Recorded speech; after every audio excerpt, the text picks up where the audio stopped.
Hello, friends, and welcome to my blog.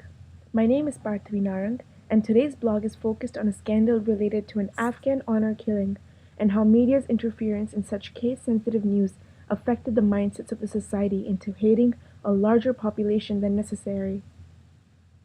Today, media connects us to the world around us and makes us a global hub.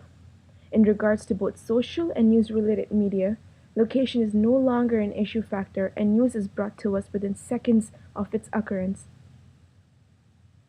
However, I'm concerned by the approach media takes to sell their story.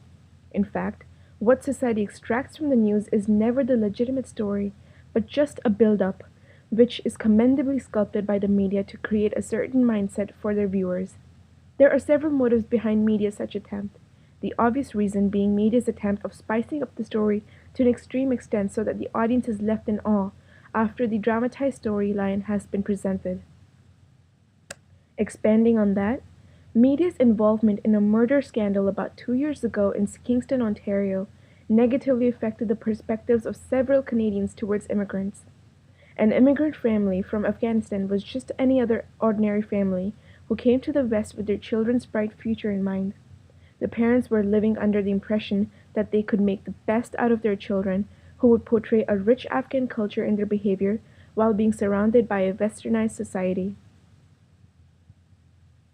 However, their hopes were shattered when their daughters, who chose to be westernized, rebelled against their parents and purposely sent inappropriate pictures of them to their father as a symbol that his strict methods were hopeless.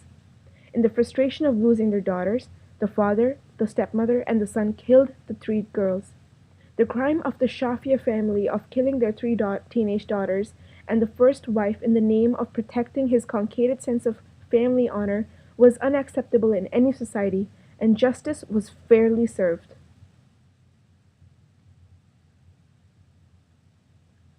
Everything was in order until media stepped in and pitched in its role of being a medium for news to reach the commoners.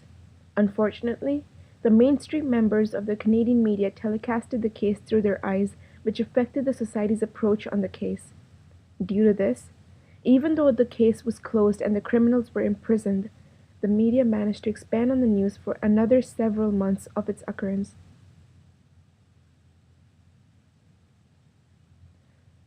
Despite concentrating on the court trials and telecasting the wrongdoings of only the Shafias, media widened its victims and commented extensively on how the Afghan society treats their women and how Canada is superior and centuries ahead of countries like Afghanistan. Breaking all bounds, a large newspaper even pointed accusations at the entire South Asian community for misbehaving with their women and still believing in inequality. A murder case, which could have happened to any family of any race, was spiced up by the media to keep the news in the market for long. Media takes extreme and harsh methods to sell their stories, even if it involves wrong accusations.